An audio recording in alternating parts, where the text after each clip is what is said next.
How far does China have to go? How much more repression? How big a trade deficit and loss of jobs for the American worker? And how much more dangerous proliferation has to exist before members of this House of Representatives will say, I will not endorse the status quo? That the business now.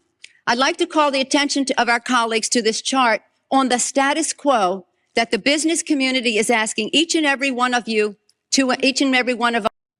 In 1995, the trade deficit was $34 billion.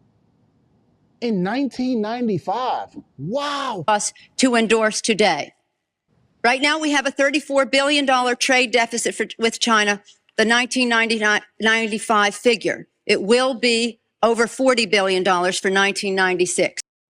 Since the send it to me after the show. I'll react to it on our just regular video. Appreciate you, man.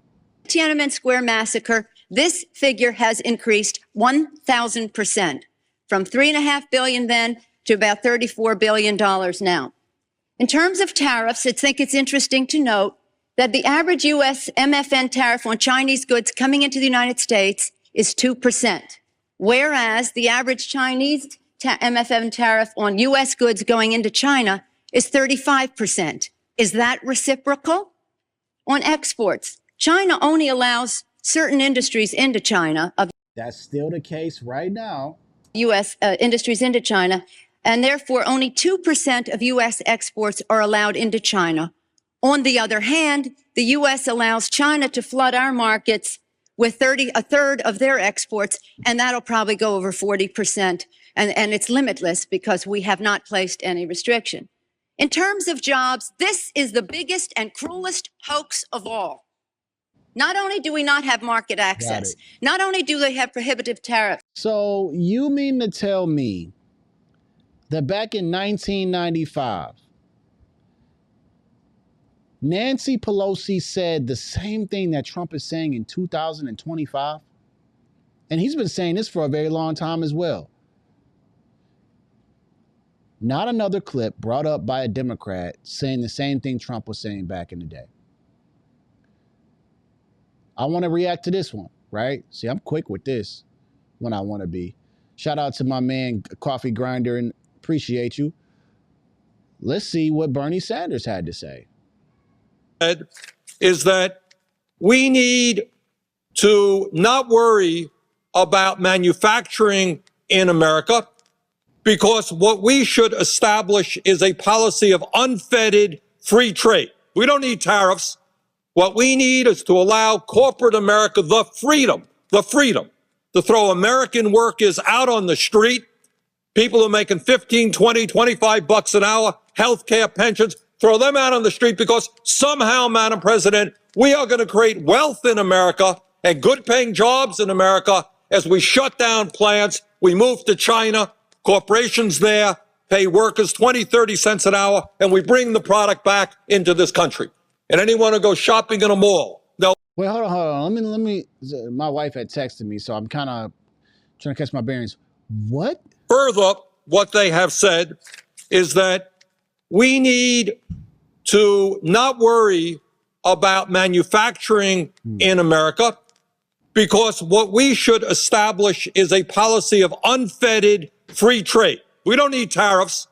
What we need is to allow corporate America the freedom to throw American workers out on the street, people who are making 15, 20, 25 bucks an hour, healthcare, pensions, throw them out on the street because somehow, Madam President, we are going to create wealth in America and good paying jobs in America as we shut down plants, we move to China, corporations there pay workers 20, 30 cents an hour, and we bring the product back into this country.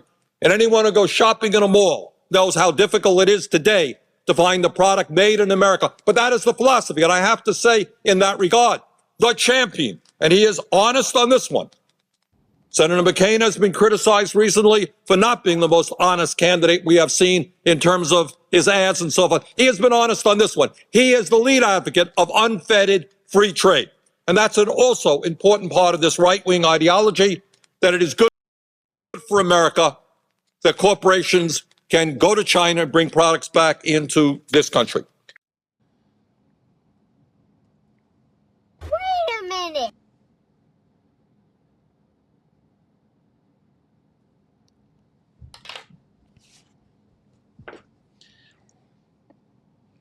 They're playing politics with us, man.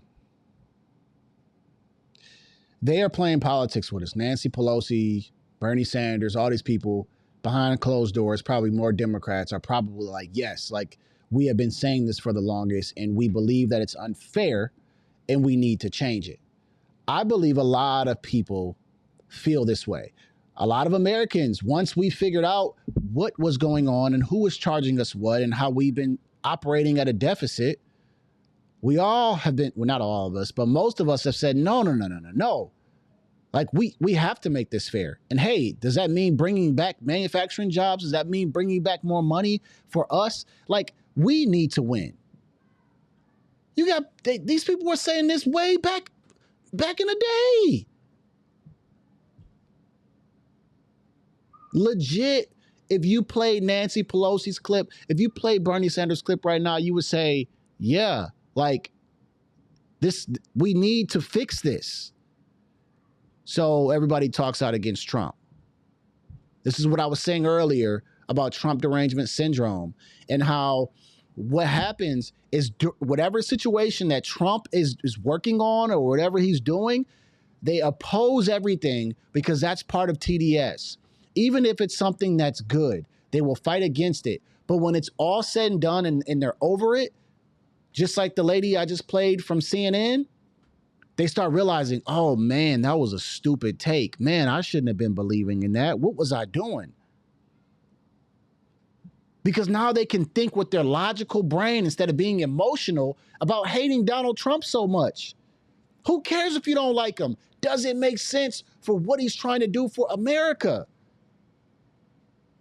But now you've got the anti-American party, which is the Democrat Party. And so they don't care anymore because their whole entire agenda is to fight Donald Trump. Thank you, Coffee Grinder, for sending this to me. Appreciate it. Shout out to Roro. This is what this whole thing, bro, they're playing politics. They're just trying to get you swayed over to another side. This is absolutely insane, man. These people were saying the same thing that he's saying now back in the day. She got a chart showing the deficit.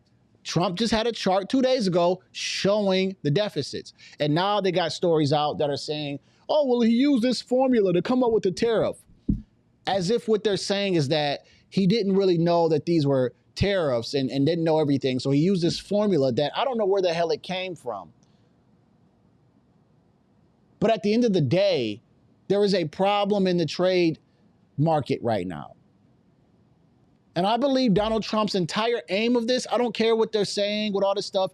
I think his entire aim is, yes, maybe to create chaos. But number one, to create or for people to reduce their tariffs in America. Because if they reduce their tariffs, even by 1% or 5%, it's more money America gets to save. And then it's to bring American jobs, to bring those jobs back to America. I believe those are his two aims. And if he does that, bring in foreign money into the United States, bring down energy, do the tax cuts,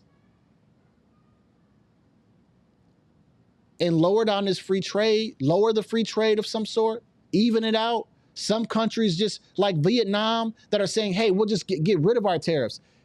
All of that should be a positive. I get the stock market. We get it. It's part of the scale, but it's not 100% of the scaling like a grading curve. But these people were saying the same thing that Trump and Republicans are saying now. And when you bring these type of clips up, what do you Democrats have to say now? What do you got to say now? Okay. Maybe you don't got to say nothing. But let me play this clip. Maybe this will make a little bit of sense. Y'all didn't think I wasn't unprepared, did y'all? The economy in the 21st century also depends on our ability to buy and sell goods in markets across the globe. And make no mistake, this administration is committed to pursuing expanded trade and new trade agreements. It is absolutely essential to our economic future. And each time that we have met with the G20, economic future, which means it's going to be later. To our economic future. And each time that we have met with the G20 and the G8, we have reaffirmed the need to fight against protectionism. But no trading system will work if we fail to enforce our trade agreements, those that have already been signed.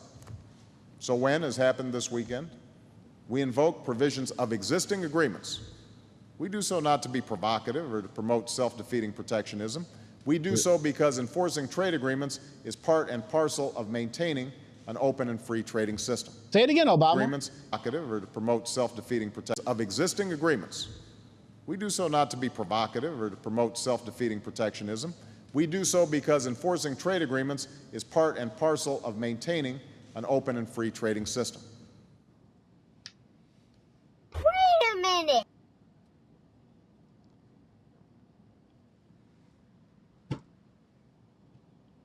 What is he saying that's different than what Donald Trump is actually doing? He's saying, hey, we revoke some of these things. We're not doing this to be spiteful, but we got to even it out. Like China is like eating us alive right now. And the more I go down this hole, I start figuring they're talking about they're not even producing anything, but they have just created a tariff so they could just keep collecting. And then they got stipulations on the things that we can actually sell over there. But we let them dump all their stuff into us. No problem. I said this before earlier in the podcast. The biggest thing, right, is a win-win situation that you have to create in any negotiation. When you don't have a win-win situation, someone's getting over. And eventually, that's going to have to stop. They're going to say, hey, enough is enough.